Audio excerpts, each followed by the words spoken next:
Hi friends, welcome to red spider Shakti. இன்னைக்கு நம்ம இந்த வீடியோவில் ஒரு சூப்பரான ஒரு ஹீரோயினை பற்றி தாங்க பார்க்க போகிறோம். அதுக்கு முன்னாடி நீங்கள் இன்னும் நம்ம சேனலை சப்ஸ்கிரைப் பண்ணலை அப்படின்னா மறக்காமல் சப்ஸ்கிரைப் பண்ணிக்கோங்க. பக்கத்தில் இருக்க பெல் ஐக்கானையும் கிளிக் பண்ணிக்கோங்க.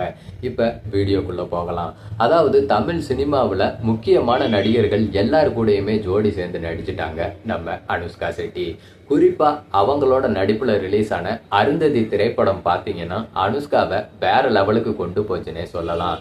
அது மட்டும் இல்லாம சூர்யா கூட சேர்ந்து சிங்கம் 1, சிங்கம் 2, சிங்கம் 3ன்னு 3 படங்கள்ல நடிச்சிருந்தாங்க. இந்த 3 படங்கள்லயுமே அனுஷ்காவுடைய நடிப்பு பாத்தீங்கன்னா பெரிய அளவுல வரவேற்பை பெற்று இருந்துச்சுன்னே சொல்லலாம்.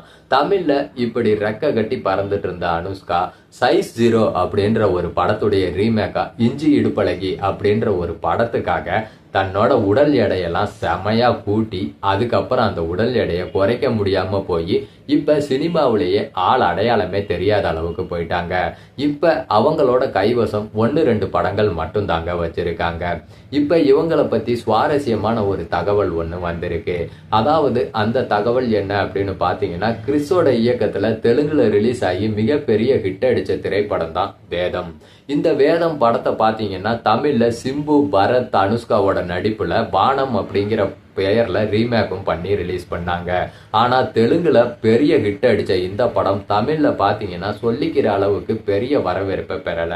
சுமாரான ஒரு ஹிட்னே சொல்லலாம். இப்ப டைரக்டர் கிறிஸ் பாத்தீங்கன்னா வேதம் படத்துக்காக அவர் பண்ண ப்ரொமோஷனை பத்தி ஒரு சுவாரஸ்யமான தகவலை வெளியிட்டிருக்காரு. அதுல அவர் என்ன சொல்லி இருந்தாரு அப்படின்னு பாத்தீங்கன்னா, வேதம் படத்தோட ப்ரொமோஷனுக்காக ஹைதராபாத்தோட முக்கியமான சிட்டியில பாத்தீங்கன்னா அனுஷ்காவுடைய கிளாமரான ஒரு போட்டோவை வச்சிருக்காங்க. அதாவது ஒரு போஸ்டர் மாதிரி பண்ணி வச்சிருக்காங்க.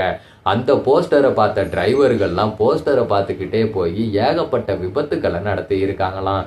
அதாவது அனுஷ்காவுடைய போஸ்டரை பார்த்துக்கிட்டே போய் நடந்த விபத்துக்கள் மட்டும் ஒரு 40 விபத்துக்கள் இருக்கும் அப்படின்ற மாதிரி இந்த படத்தோட டைரக்டர் கிறிஸே ஒரு பேட்டியில சொல்லி இருக்காருங்க.